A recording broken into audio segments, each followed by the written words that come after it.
Yeah, Tuesday night, lights low, sparks fly. War report after dark, better fall in line. From WWE to TNA, AU to Spark. Vince the Prince from the Northeast set it off in the dark. OG Steve led the charge, Cat Al, Eric us, 9 p.m. Eastern. Acknowledge the ring, acknowledge us.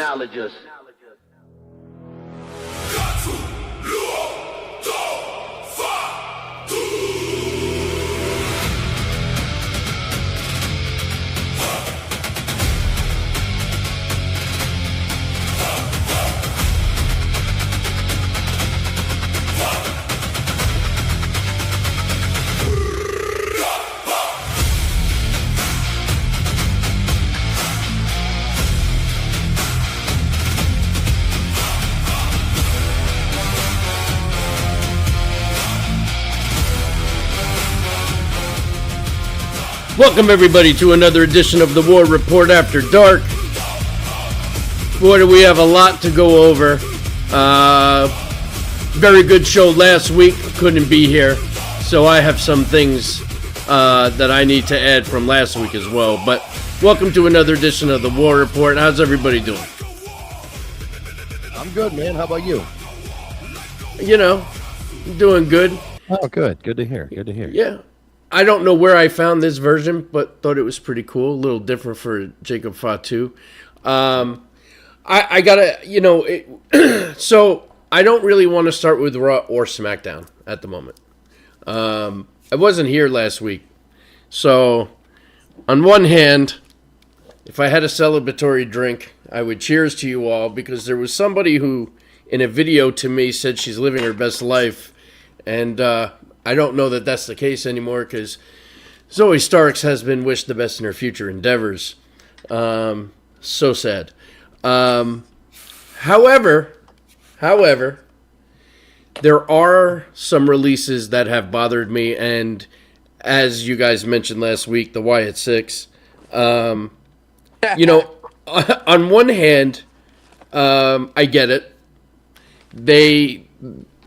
They managed to fumble what should have been the easiest people to write stories for and keep them entertaining, instead of dragging on a feud with Solo and the MFT for 6 months or however long it went.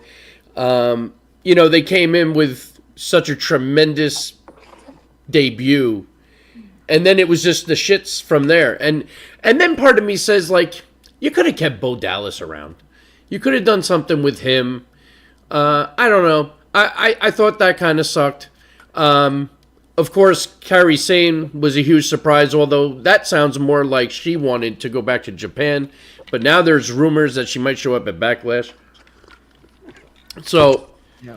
And then, real big surprise for me was Zelina Vega and Aleister Black. Why the fuck do you bring Aleister back and do nothing with him? You had a great feud with him and Damian Priest. I think that's really all he did. He got his wife fired. Yeah. Yeah, and there's something to be said about that. I mean, she was doing just fine until they decided to put them together. I did like them together. I liked the pairing. I don't know. It just didn't seem to click. It sucked. And then there's a slew of others.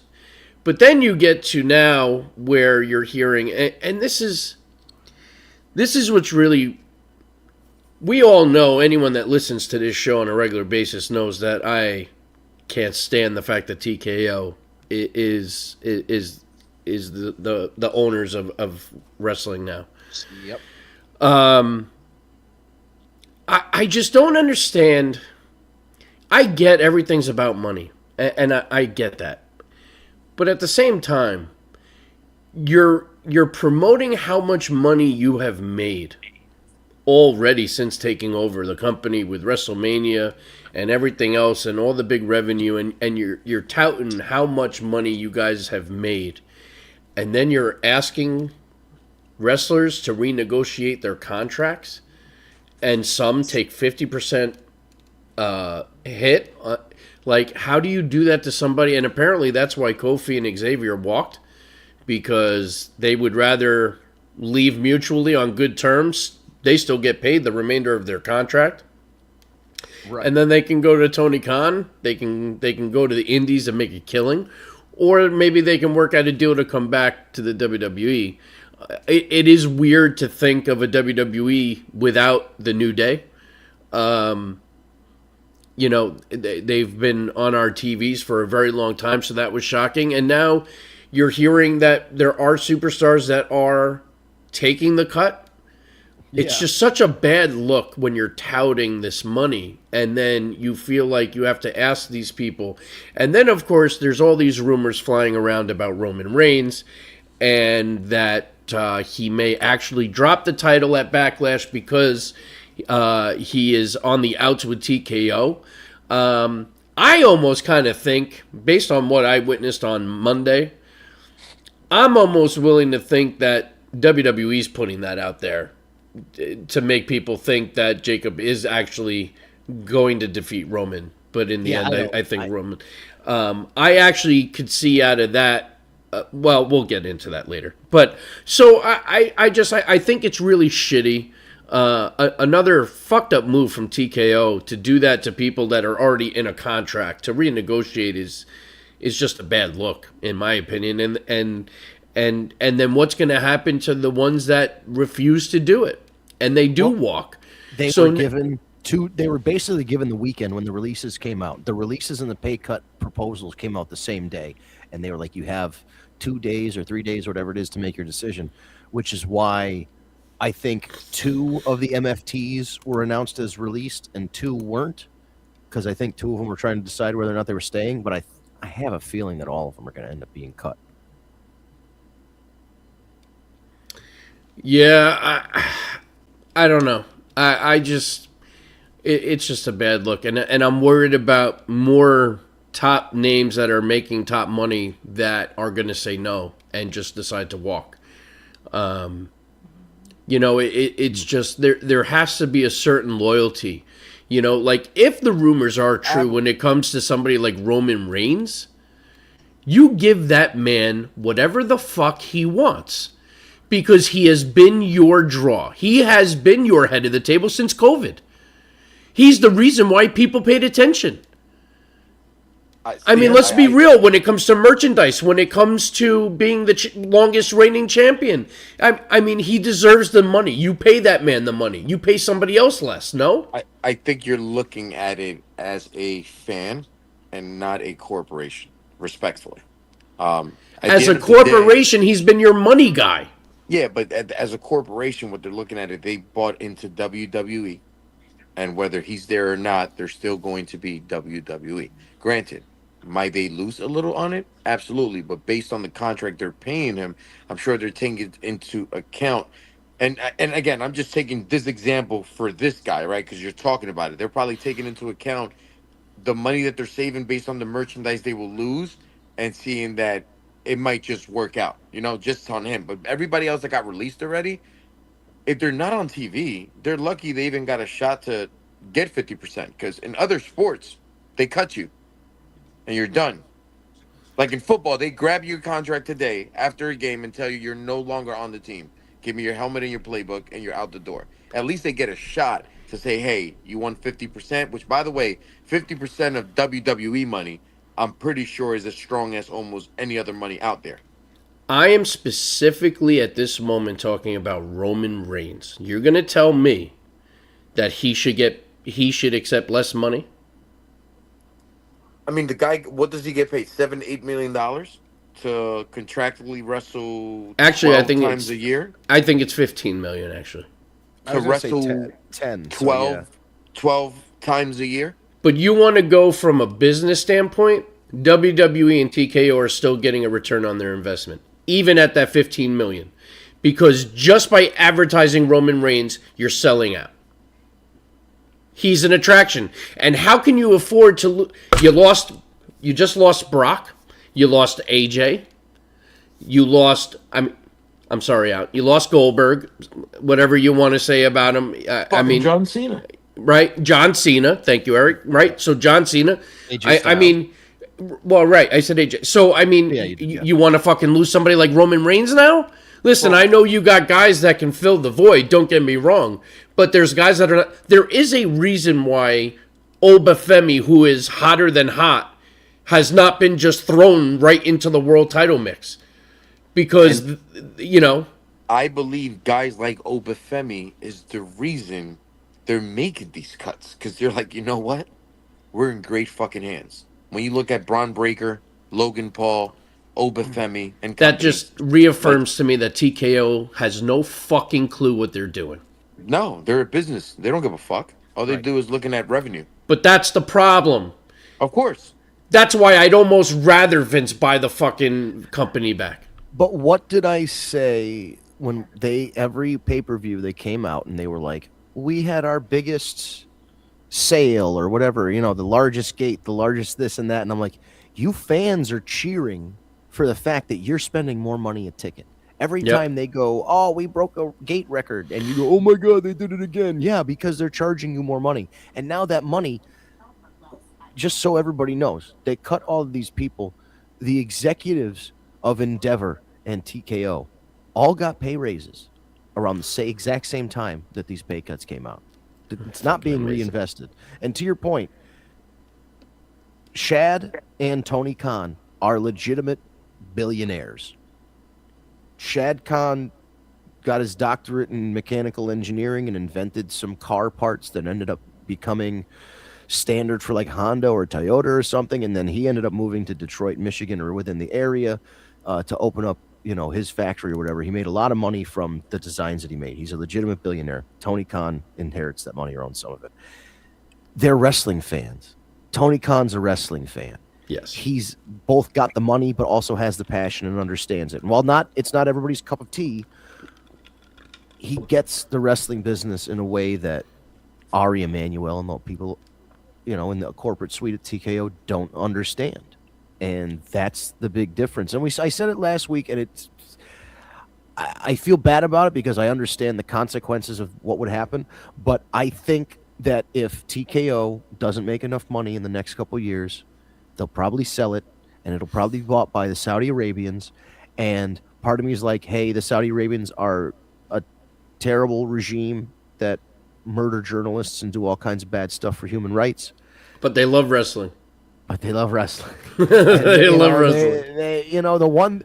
The one thing I can't knock them on is that they love wrestling. They understand it. They sing the theme songs. They know the guys. Still mind blowing. You don't see finding like so.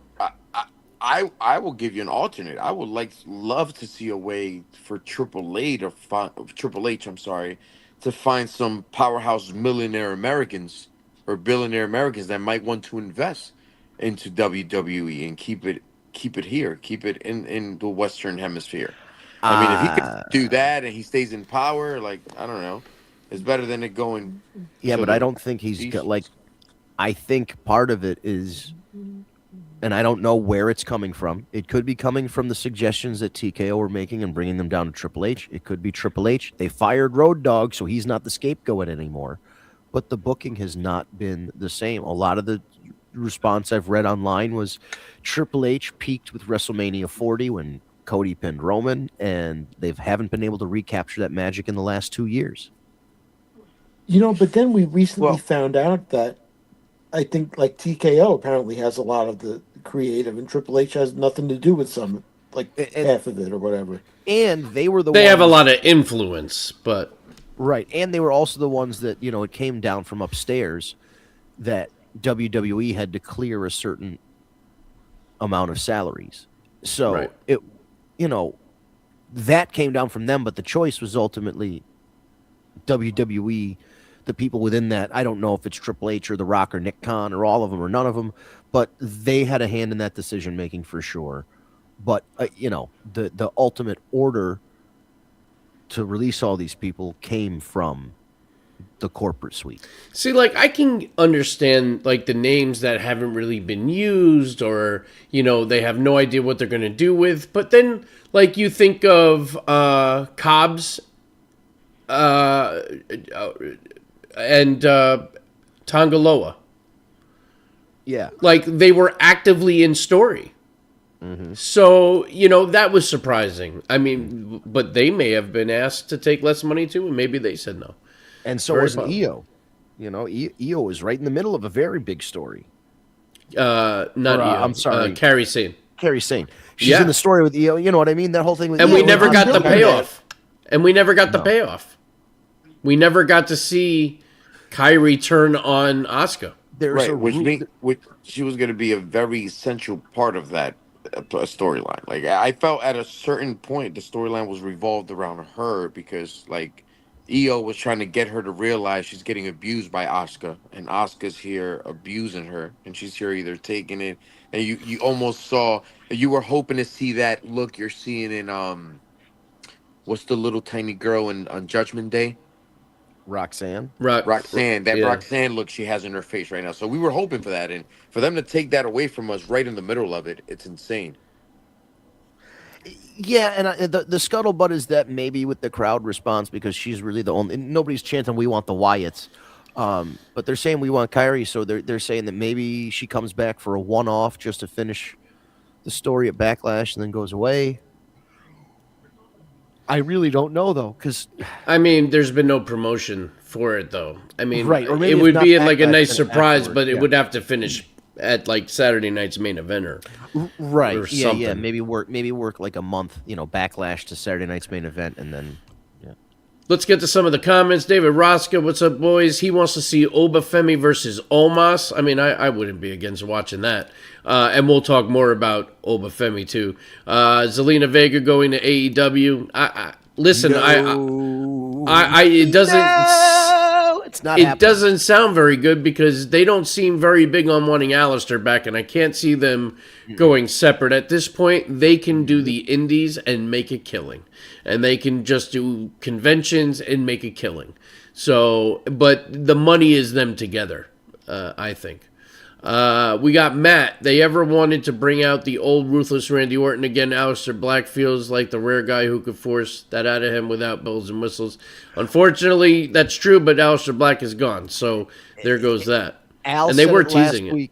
Dude, Al said it perfectly last week. If WWE writers come over to you and they're like, hey, man, we got a storyline for you, you're going to be like the devil tempting people to turn heel. Say no. Right. Because you're done. Yeah. You're just fucking done. You're like done, bro. They literally carry and cross Aleister Black. Like that was the exact same. Oh, playbook. that's exactly what we said that right away. They literally replaced those two with those two. It was exactly the same. And then released Matt, in the same way.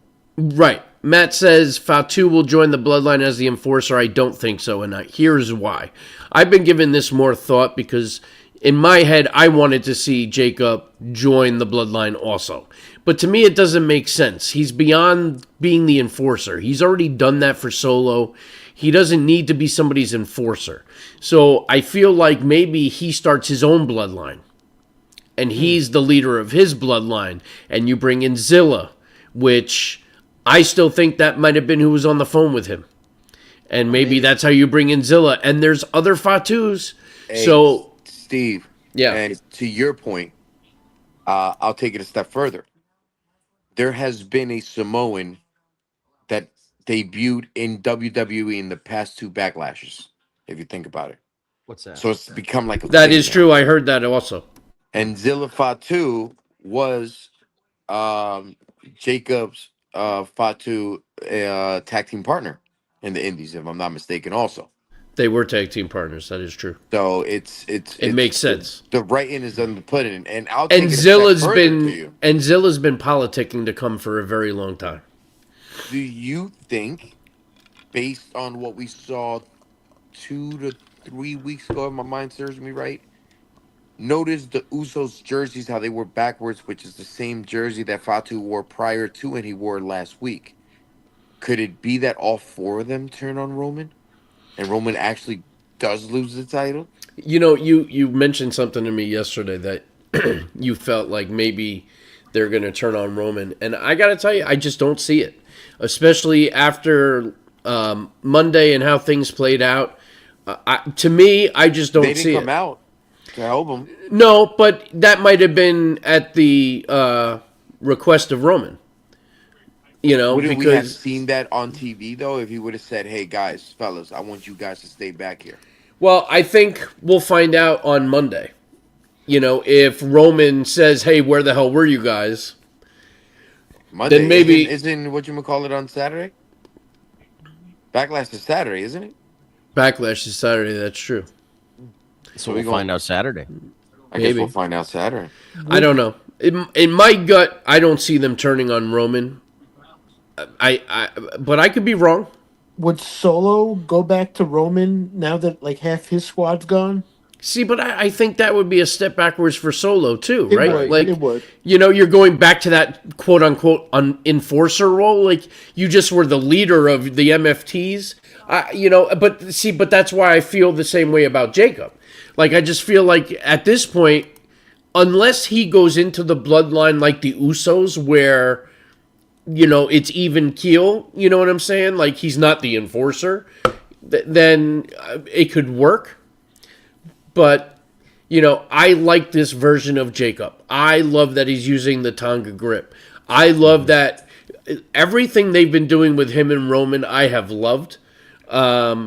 But he's also gotten over on Roman now twice. So I feel like that just adds to the fact that Roman is going to win at Backlash. My question is how? How is this going to, you know, what shenanigans are we going to have? Are there going to be? And how's it going to, you know, after the match, what's going to happen? Is Jacob going to at least acknowledge Roman and there'll be peace within the family? Maybe they have one big extended bloodline. I don't know. There's a lot of things they can do. You know, but then I also think about, too, like, will the bloodline be what it was without Heyman? Because Heyman was such a big part of the original bloodline. Right. Like, is that going to be a major void, you know, within? But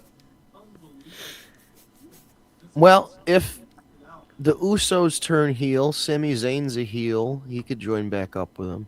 If the whole bloodline turned heel, then he could, you know, Sami could be part of the heel bloodline. I'd be okay with Sammy going back. He is honorary. Yeah, Fatu and Solo, you know, I don't know. I Solo had a lot of momentum, and then Jacob Fatu came in, and they were like, And Jacob oh, no. still has beef with Solo, too. Yep. So there's a lot that could be done with that. It's funny you were like, oh, he could lead his own group. I was like, yeah, they could bring in Tama Tonga and oh wait. But no, I like where you're going with, you know, there are other Samoans they can bring in. Of course they could. I really have no idea where they're going with this right now. Like, you know, Which I also like. It's Yeah. not predictable. You know, there's a lot of different ways it can go. It also lets you know how many goddamn Samoans we got in wrestling. Holy shit. Well, Like, what did niggas- Roman say? 170? Is that what he said? I mean, that's insane. that's a lot. I mean, you don't think that was just a number? You think there's actually 170 members in their family? I mean, dude, with this Samoan bloodline, who the hell knows? I mean, to me, it seems exaggerated, but I mean, I don't know. Yeah, but I feel they like have each 5 Samoan has 5 to 8 kids, and then, Right. you know, it just keeps expanding and expanding. Because Rikishi has a bunch of kids, and if each of them has a bunch of kids, there you go. That's already Yeah. like 20 something. It's crazy. The Usos alone, don't they have a bunch of kids? Yeah, I mean, I know Jay has, I think, 1 or 2, and then Jimmy just had his first with Naomi. So, Tara, wait, Roman is gone too. I just got here. No, we never said Roman is gone. We're just talking about TKO and the potential of them asking him to take a pay cut. Thea Trinidad to AEW, we covered that. Matt, The Rock is part of TKO. He has talked about taking over for Triple H. That's Yes. important. Yes, The Rock is a part of TKO, but I don't believe that, to be honest. I feel like if that was true, it would have happened already, and he just renewed. He got a new deal, a new contract extension. My conspiracy theory is that The Rock is still mad at Triple H and Shawn Michaels for being a dick to him when he was a rookie, and he is waiting and playing the long game, and will eventually get rid of those guys because he does not like them. This sounds like a Jesse Ventura conspiracy theory. I know. Listen, you weren't there in the Gulf of Tonkin. You don't know what I know. I was there. They left our boys behind. I was a frogman. That was before the Navy SEALs. You took the Buds training course, but they didn't call you a Navy SEAL. I was a frogman. That is really good. That is really good. It's just Will Sass. Like, I literally listen to Will Sasso's great impression. It's the same thing when I do Razor. Hey yo. Was oh, I don't even remember the line now. Say hello to Anyway. the bad guy. Yeah, like, and then what's the other one? Oh man, I can't forget. But anyway, If something happened to my through my chain, Something gonna happen gonna to happen you. to you. to you. Yeah, And well, it's that was just it's out of Will Scarface. Yeah, it's just Will Sasso's. Well, impression and because he's Carrying so Cross fucking- does a really good Ventura. Carrying also. Cross doesn't make. He puts like okay, he gets like a real he gets it all the way down here. I don't know how he gets it all the way down here. What helps me out sometimes if I can't get the voice, they go Shivani. As soon as I say Shivani, I get in the voice. If you don't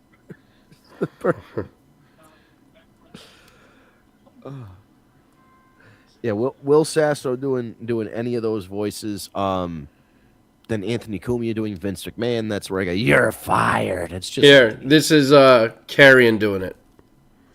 I was doing tricep extensions in the Gulf of Tonkin. I'm a frogman, so are you, Chris. Come on now. We ain't got time to bleed here in the gym. Don't tell me you don't have 4 more reps in you. Come on, Chris. Don't tell me it didn't happen. I was there. I was doing tricep extensions in the Gulf of Tonkin. It's so good. See, I don't even live in the continental United States anymore. I live in the Baja. 6 months out of the year, I'm in the Baja. You know, there are no building codes in the Baja. I can just build a deck with no building codes in the Baja. You know, it's fucking great. It's the best. There's a lot of iconic sayings, right? Like I just feel like we said a lot of Razor Ramon ones, but my favorite one of his is literally hard work pays off, dreams come true. Bad times don't last, but bad guys do. Dude, Yeah. oh That God, shit that is gets me so every time. fucking iconic to me. It's so It was awesome. so great. So I- fucking great. The one I was trying to think of is, you know who I am, but you don't know why. Why I'm here. Here. He love was that. great. Oh. It was great. So here's I wanna talk about Obafemi. So we have this open challenge with Oba, and we get what we think is going to be Tozawa, which part of me was sitting there like, come on, really? But then I was like, all right, well, Tozawa's at least funny. And then I was really glad to see Otis get in there, because now you've got some meat in the ring. And boy, was that great. I mean, you know, Otis absorbing the clotheslines, Oba absorbing them, and then Oba just exploding. It's just, I don't know why I still get so amazed when I watch this man take Otis like it's nothing and throw him halfway across the ring. And I sit there and I fucking mark out like I'm shocked that he can do this, but I know he can do it. But it's just so mind-blowing. He threw him halfway across the goddamn ring. Unbelievable. And then to do his move and was smart about it and wedged him up on the rope so he can get that extra leverage. But he walked, 5-6 steps and then did the sit-out. Amazing. He is amazing. Who honestly is ever going to defeat this man? My biggest problem right now is, where is this going to go? Like, who is going to be a believable, could possibly, Why do take you him? need one? I mean, how long is this going There's to... the man. I put up some new graphics in the background, love it. folks. It's Why great. do you need one? Timing is perfect. He is the ruler. He's the ruler. Yeah, but dude, how long can you have this go where he's going to... Like, I just long envision, did- like, week after week, you're going to get people like... I don't know, like... I mean... Kit People get Wilson tired of or... Goldberg. And by the way, fuck him. But the people get tired of Goldberg.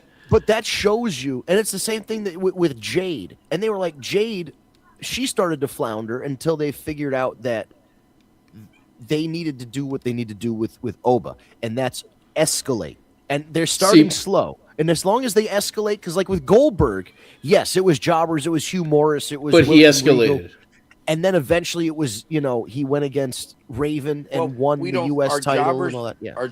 our jobbers now in today's era are the guys that you really don't see on TV every night, and they Right. just put them in there for a squash match. That's really a jobber. So like that, Right, that's but what they're doing with 'em. eventually, like, I could see people getting to a point where they're like, okay, like, this is a joke. Like, there's no chance in hell this person's going to defeat Oba. And, I mean, you know, it's impressive when you watch Oba do what he did to somebody like Otis. Or if he can do something like that to an Omos, as an example. But if it's going to be somebody like Tozawa or somebody of that level, like even like an R-Truth or a Miz or like, Can you I- know what can I'm I give saying? You start going up the pedestal, and now he goes to the mid. You know what I would like to see? Yeah. I'd like to see Sheamus. Right, but you've got Sheamus to could build. get his ass beat too. That'll be nice. You know what I'm saying? But you- like Sheamus would be able to get in on Oba a little. You should build to that because that's going to be a longer match. So you have all these short matches, and Right. then True. finally somebody like big steps up like Sheamus. I was thinking if he was still around, Cesaro would be a great match for Oba Femi. But I just had a little what if in my head about how long this undefeated streak. You know, it can definitely go for a while. But What about let's say- Gunther? Not too early. Too early for Gunther. Gunther, you Right. need Gunther to get his ass beat later on. But here's my thought. Excuse me. Let's say Oba Femi somehow wins the number one contendership to the world title, whether it's the Royal Rumble or whatever it is. He's number one contender, and he's still undefeated. And everybody's like, the undefeated Oba Femi is going to go to WrestleMania to face, let's say, Gunther. But he's still going to defend his undefeated streak every week. So every week he comes out and squashes people until about 2 or 3 weeks before WrestleMania. Maybe even the week before WrestleMania. He comes out for one more squash match on Monday Night Raw. And it's against, let's just say, The Miz. Somebody like that. Oh, Gunther comes out and interferes and causes Oba Femi to get his first loss so that the guy who's the heel, like a Miz or a Kit Wilson or whatever else, could take that and be like, I was the guy that beat Oba Femi, even though it was illegitimate. And then the interference is what causes the conflict between the two guys to build up to the... So you don't have to worry about, is he going to be undefeated at WrestleMania? You've already taken that undefeated thing out of it. Now it's like he lost his undefeated streak, so he's motivated to win the world title. If his undefeated streak gets taken, it should be like by a count out. Yes. Like he couldn't get back in the ring in time or something. Like he should not be pinned to the mat.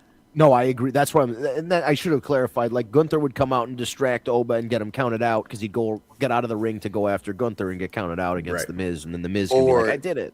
they could bring back a casket match and have the fucking locker room has to sit on the casket to keep him in it. Oh, the old Yokozuna. That was so The great. big casket match. When We haven't it had a was casket the- match in years. Yoko and all the heels came out and shoved the Undertaker in there. Yeah. And then his spirit arose. That As was Marty crazy. Jannetty. And wasn't Walker Texas Ranger there? I feel like He Chuck Norris probably- was. Chuck Hey, Norris. I think he was an enforcer, wasn't he? I remember that. Yeah, he was an enforcer. Vader. That was for the there, I second think. casket match. Oh yeah, to, that was. to make sure there was no shenanigans. That's right. That's right. All right. Well, anyway, but I love everything about Oba. I mean, it's great, and he's gonna go so far. I think they should put the fucking world title on him. Fuck it. Like you know what I mean? Like I just don't see a world where he should beat Roman Reigns right now. You know what it is.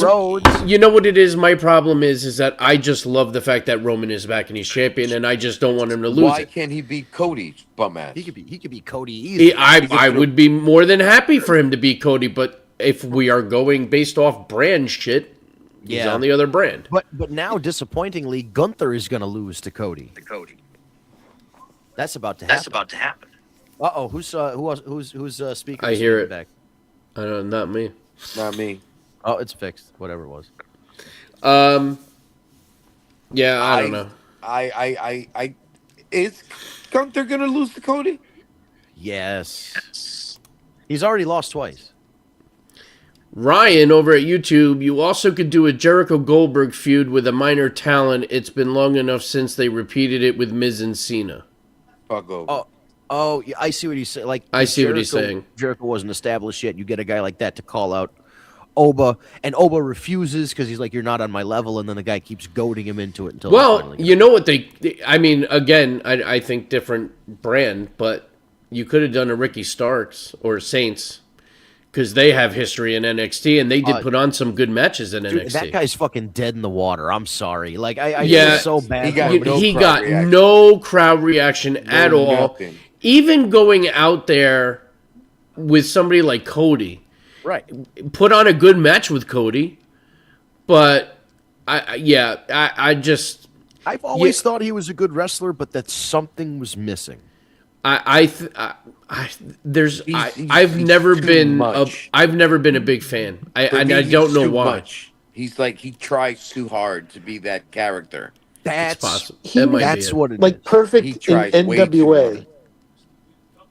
Yeah, when he was in the NWA, when he was in TNA competing for the NWA TNT Power. championship. It was perfect.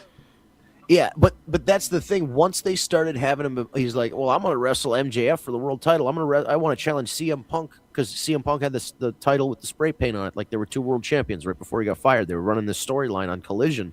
I remember. CM Punk had the Rogue belt, and then it was supposed to be him against Ricky Starks as like a co-main event. And it's like I didn't see it. I'm sorry, Ricky Starks.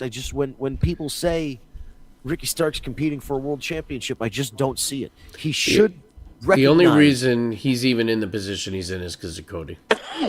Yeah, and like Ethan Page is a guy that has exceeded. If he Big fan of challenged- Ethan Page. If he challenged for a world title, I could buy it.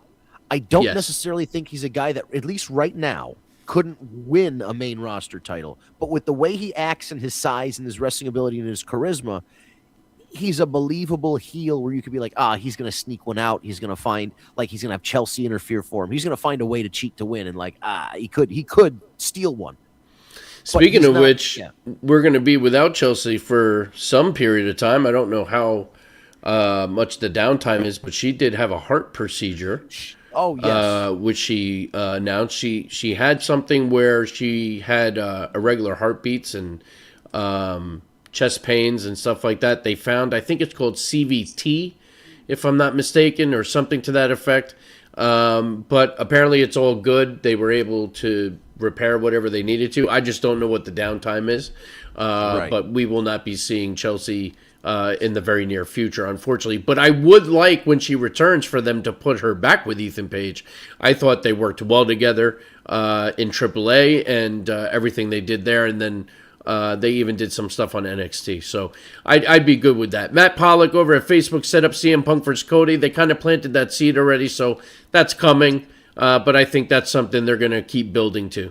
Ryan being on a different brand could be a good excuse for Oba not showing up.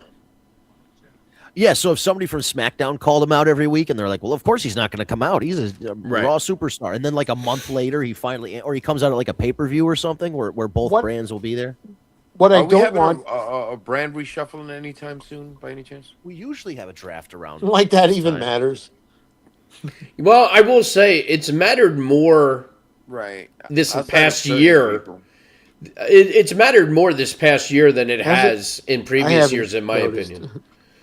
Yeah, I've noticed a difference. For Oba, though, what I don't want to happen is Tim ending up like Ryback, where they painted him into a corner, put him in the main event when he wasn't ready, or he wasn't going to win the title anyway, and Yes. There is- lost all his momentum. There is absolutely no way in hell he is going to fall into a Ryback trap. Ryback, as an example, had no charisma, had no aura, had no presence, shitty on the mic, sloppy in the ring, where you have Oba, who has the aura, has the character, has the mic skills, has the in-ring skills, agile as a motherfucker for his size, a beast. Like, this guy, they're going to book him like the next Hulk Hogan, mark my words. I just don't want to see him be booked like, to win and then not win the title. You know what I Well, mean? see, and that I agree with. Like, if they were to book Roman Oba right now, Oba has to win. It can't be like the LA Knight situation. Right. Like, that's the perfect example, because LA Knight was rushed into a program with Roman for the title that made no fucking sense, and nobody ever thought he had a chance in hell. Oba just retired Brock fucking Lesnar. But this is where he's saying the Ryback thing is like Ryback, despite all of his faults, got super duper over with his undefeated streak and the Feed Me More thing, and then they said, "Oh, we're going to put him in this thing with the CM Punk world title, blah blah blah, challenging, but he's not going to win. He's going to lose his undefeated streak. You know, all this shit." And it was just like it wasn't time for him to be in that. I'm just saying situation. that killed his momentum right away, and then he became a pain in the ass anyway, and then was his own worst enemy. But I'm just saying the example is they put him in a spot where he wasn't going to win. Right, and he Don't put I him in think- the main event against CM Punk. And that's Well, the thing. If they in are the middle of Punk's huge title reign. Well, I will say this. If you notice, that's exactly what they're doing. Because they're not throwing him right into a program with a CM Punk, a Cody Rhodes, a Roman Reigns. That's They're why I'm having okay him- with him not going to that level yet. Oh, Yet. I am 100% okay with that. They shouldn't start to build Oba for the title until Royal Rumble. Yeah. And let the road to WrestleMania be I would Oba's road to WrestleMania. I would love to see him win the Royal Rumble next year. yeah, no, I think there's a very big case to be made for that, for sure. and I absolutely think, man, like we're all right. We're all circling the same thing. The first time he challenges for that world championship, he should fucking win it. And he should win He decisively. win everything right now, man. He should be an After- undefeated champion. Dude, after I saw that European uppercut, I'm like, put every fucking belt on this guy. He's brilliant. That was deadly, by the way.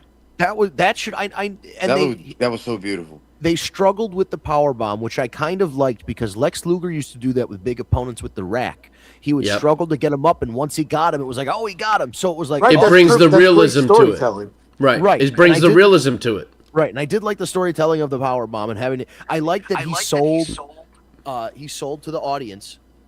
Right. He was looking and he's doing the thing. He's like, can I put him? Can I pick him? Yeah. And then he taps the temple. He's like, oh, I figured it out. And then Yep. he's like, goes to the ropes. I like that they struggled, but at the same time, somebody online said this, and I kind of agree. The fucking flying European uppercut just should have ended the match. Like that's what the fuck? Where do you go That from there? looked straight out of a video game. It looked like a goddamn. It was Street incredible. Fighter. But you know why it couldn't end there? Because Oba can toss him, Right. Otis halfway across the ring, and we need to see that happen. Yeah, Because no, when he did that, I couldn't believe. I knew he could do it. I couldn't believe how far across the ring he launched him. It's just and the ease in which he did it. It's there- just mind blowing to Is me. there anyone heavier than Otis on the roster right now? Almost. Okay. Nia Jax. No, wait, she's lost weight. Oh my God. That's fucked up. She's not like most girls. She's no, she's put in the work. She's lost weight. She looks good. I can't. Outside of Omos, I don't think there's anyone that would be way more than Otis. Baba Tunde. Wait, he's not around anymore. Like, we don't have Big Show anymore. Like, Right. Yeah, there aren't Kane and the Undertaker kind of guys. Yeah, They're and Mark really not- Henry's not going to come out of retirement. And that's why he stands out because everybody in the WWE, aside from the lighter guys, is over 6 feet tall. All the main event guys, for the most part, aside from your Daniel Bryans and your Finn Balor's, they're tall guys. Oba stands out among them. It's the Wait, same Daniel way. Bryan is tall? No. Daniel Bryan's tiny. one of the Daniel Bryan's one of the exceptions. Daniel Bryan's about my height, 5'10", 5'11". Right. Okay. But most of the champions that you see are going to be 6'1", 6'2", somewhere around there. I think Randy Orton might be like 6'5". They're all big dudes. But Oba, I think he's taller than that. He's fucking Oba huge. stands so much over them. So this is kind of like what happened with Kevin Nash. Kevin and Oba Femi, trust me, Oba Femi is 1,000 times the worker that Kevin Nash is in the ring, and his promos are just as good. Like Kevin Nash was a great promo, Oba's a great promo, but what happened was in the early 90s when they were going through that whole steroid thing and the guys had to get off of it while Vince McMahon was going to trial, they did what they called the airport test. Vince McMahon's thing was, if this person was walking through the airport, would you look up at them and go, wow, they must play basketball, or they must be a wrestler, or they must be like somebody important, because look at how big they are and imposing they are. And this was the era of your Shawn Michaelses and your Bret Harts and all that. Hulk Hogan was gone, and everybody was off the gas. Kevin Nash was the only guy with legit size and who could work okay. And that was the decision that got Kevin Nash kind of, in the main event scene. So Oba's in a great position where all the guys you look at, Randy Orton's big, but Cody's tall, but not super huge. Roman's tall, but not super. The Usos tall, but not super. Cody? Because he doesn't look big. I want to say Cody's probably 6'2", but I can look that up. 6'2"? That actually sounds right to me. I thought he was 6'2". Look at that. Yeah, 6'2". 6'2". Wow. Maybe with his hair spiked up. I was going to say, because I've stood next to him and he's definitely taller than me. And that's how I was judging it. I was like, yeah, he's a little bit taller than me. Yeah. But yeah, dude, put every fucking belt on this guy forever. I don't care. Whatever. Do the Dr. Bang thing with him. Put every fucking belt in the company. And then he's tag team champions with Danhausen. Fuck it. Yeah. Well, we'll talk about that in a minute. Matt, Trick Williams or Braun versus Oba, I'd be good with either of those. And then he says Oba wins Money in the Bank. The only problem I have with that is I want to see Dirty Dom win. Yeah, that's Dom's briefcase to win. I almost don't want to see Oba in the Money in the Bank match. I'd rather see Oba win the Rumble. You don't have him there. You don't have him. I thought of another great opponent for Oba, Bronson Reed. That would be great. That's another big boy. Yeah, and Bronson should be coming back soon. He's been on the show for a while. Yep. And they should have, before JC Mateo got released, they should have had Oba just like hammer throw him into the stratosphere or something. Just like pick him up and throw him 1,000 yards. Yeah. Yeah, it's crazy. Who do we think legitimately is going to be Danhausen's tag team partner? John Cena. No. He's going to be at Backlash. He is going to be there. That's the thing. He wants Naked Mideon to come Jericho. back. Yeah, it's not Jericho. Jericho like did come the back. only one that really like makes sense to me, but I just don't see it, would be Punk. He's got nothing planned for Backlash. They have a good relationship, but like that would be weird, right? Like who else could be his partner? That wouldn't be a letdown.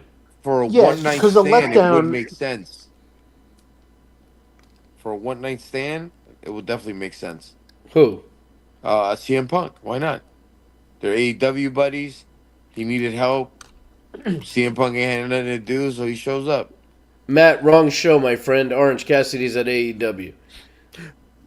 Yeah, but that's the kind of thing that that would be a good partner for him because they both. It would be a perfect partner for him. But how about fucking Evil himself, who just got signed? Well, he's in NXT. He's in NXT. Plus, he's got a different name now. And now he is Nox Raijin. Yeah, where the fuck did they use ChatGPT to come up with that name? They absolutely did, because who names a Japanese guy Nox? The or Raijin. Raijin sounds Indian to me. Which I think it's the same spelling as Raijin Singh. Remember that guy who managed the I do remember Raijin Singh. Yeah, but I think that word, again, I'm mispronouncing it because I'm very white, but I believe that word means war in Japanese. So just because I'm white and nerdy. Remember they kept saying Booker T's like, oh, he's looking for war. So I think Raijin means war in Japanese. Yeah. I will say, okay, so Tara says, hear me out, Elton Prince is part of the curse. As far as I know, Elton Prince just had neck surgery. I can't imagine he's healthy enough to be back in. That would be a letdown as far as, like, that would go over as well as, like, when fucking Chris Harris came back against James Storm in that. I actually have to agree with Eric on that one too. Ryan, Pepsi Phil. See, that's what I'm saying. Like I think they have a friendship. I think it's the only thing that makes sense. Can I just say, I'm very happy with Sol Ruka coming up. I think she's a great addition to Raw. But I am loving already what they have been doing with Fatal Influence. JC Jane, I mean, her first time on the main roster has a match with Charlotte Flair, and the week before that, she wrestled Rhea Ripley, put on tremendous matches for being on the main roster for this short of a time. She is going to be a massive star, and I love the group. It's also cool because she used to be like the third most important person in her own stable with Mandy Rose and Priscilla, Gigi, and now she's leading her own faction and shit. Like look what happened to Carmella for a while. She was the least important out of Enzo and Cass, the three of them, and then she was the one that lasted the longest. Listen, you can make the same case about Liv Morgan in the Riot Squad. Yes. And look at Liv now, So it's incredible how the world works in professional wrestling. The sole survivor. Yeah. It's unreal. But and people loving are looking way into her this botch, whatever. It's a botch. Like you make. Are you talking about Sol Ruka? Yeah. You know what? She recovered so quickly. Yeah, like that was a cool recovery, and it looked seamless. I listen. It's going to happen. The ropes are slippery. People are always going to talk shit, but to me, and the majority of these people are people that have never stepped foot into a ring ever. Like I would never call out botches myself because I've never been in the ring. Yeah. I don't know what it's like. You guys have stepped forward in a ring once or twice, Yeah. Well, the other thing about that is, and what's funny is, this was 15 years ago, but I had a conversation on Twitter with X-Pac. Doesn't that sound strange? Why would I do that? But X-Pac was he probably still is, but X-Pac was big on Twitter. Raw was on. Dustin Rhodes was wrestling somebody. And he hesitated before his drop down to do the thing, or it was either he hesitated to do the snap slam. Whatever it was, I was like, he kind of hesitated half a second before he did this move. Because, X-Pac was commenting, live commenting on Raw, so I, replied back. I'm like, hey, X-Pac, he kind of, hesitated. And his response was, well, yeah, but here's the thing. You're going to know that because you've been watching wrestling for 30 years. And, you're deep into it. The average person who's watching... Never going to know. Never going to notice that half a second. It's if you're being fucking picky. Well, but I will say, the Sol Ruka one that we just saw, that one you're not going to miss. But her recovery was... like a pro who's been doing this a long time, and it was her first night on the main roster, so I give her credit. And here's the other impressive thing. She's supposed to jump to the middle rope and then do the backflip to do the stunner. She slipped off the middle rope, hit the bottom rope, which is lower to the ground, and still hit it. Yep. So, yeah, she recovered. She reminds me a lot of Lita. Yes. It could be the outfit with the thong hanging out. But she's she's built like Lita. She can fly. Yes, Lita did revolutionary moves that women just didn't do back then. Now Sol is doing moves that we've never seen before. Just a lot of similarity. Both beautiful. Sol Ruka's got a big career. And I like how her debut was with Becky Lynch. Because Becky's just so good at what she does, and obviously it looks like eventually, if not soon, we're gonna get a Sol Ruka Becky Lynch, and maybe Sol Ruka right away is gonna get the title. Hey, you know what? I'm all for it because Becky. She's at over. This point, Becky is Teflon. Becky's made. It doesn't matter if Becky loses. She's in that. But I do love when she's champion. Yeah, I agree. But also, I think even if it's a situation where she loses it and wins it back a couple months later at SummerSlam or something, it makes Saul, it could be a situation where kind of like where CM Punk with Darby Allin, you got caught by surprise.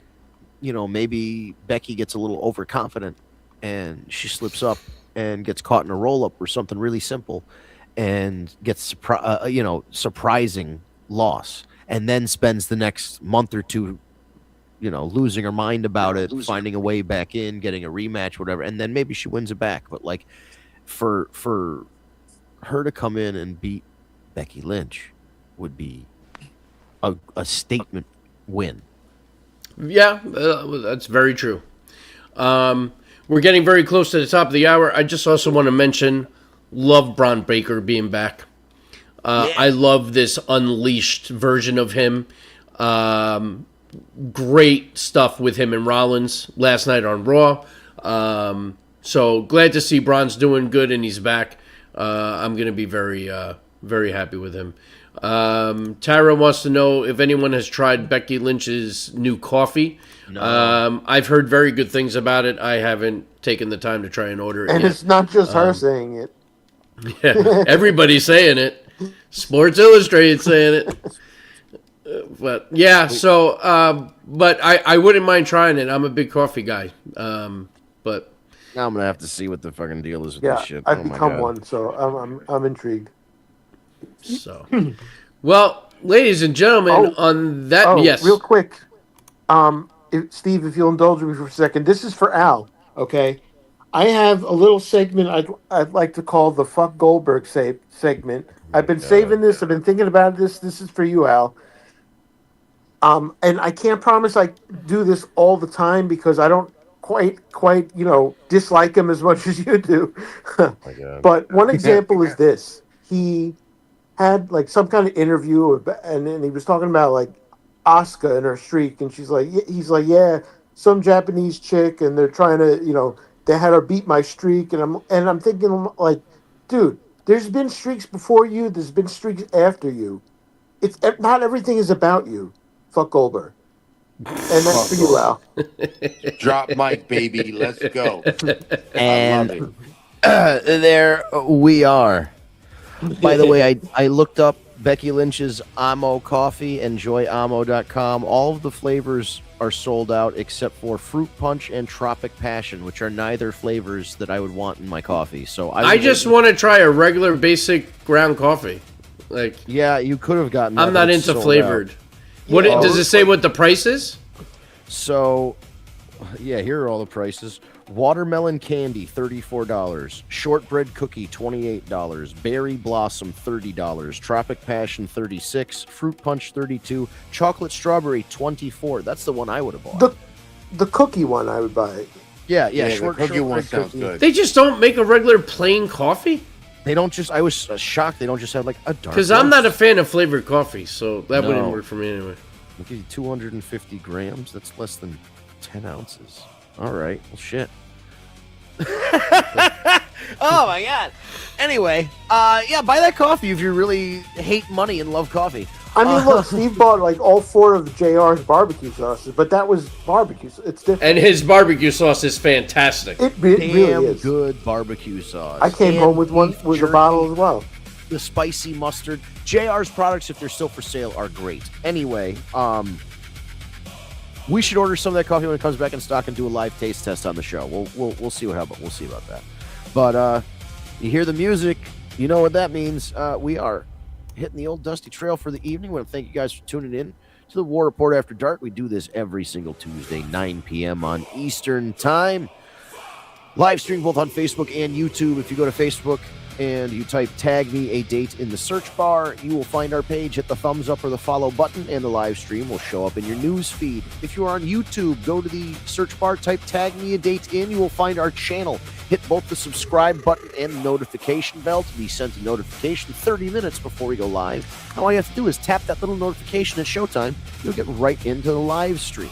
If you want to follow us on social media, X/Twitter and Instagram, Facebook, and YouTube are all at Tag Me a Date. Tag Me a Date with no spaces. It's all one word.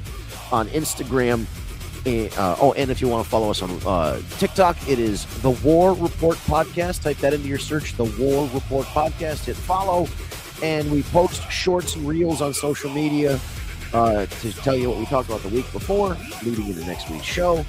And last but not least, if you prefer an audio version to the video version of the podcast, just go to your favorite podcast app, Stitcher, SoundCloud, Spotify, Apple Podcasts, Google Play Podcasts. Type in The War Report, type in Tag Me a Date. You'll see our lovely logo that's in the top right-hand corner. You'll see Steve, Vince, all the names in the description. You'll know it's us. Hit the subscribe button. Steve or Ryan grab that audio between Tuesday and Wednesday. It gets uploaded. And as long as you're subscribed, once it's uploaded, it goes right to your phone or your tablet, so you can take it with you driving or to the gym or doing laundry, whatever it is where you need to be listening to a podcast. Leave a like on your way out. Thank you to Ryan, David, Matt, Tara, and everybody else that commented today. Leave a like and a share on your way out. Have a great one. We'll see you next Tuesday, 9 p.m. for another edition of War Report After Dark. Have a great weekend.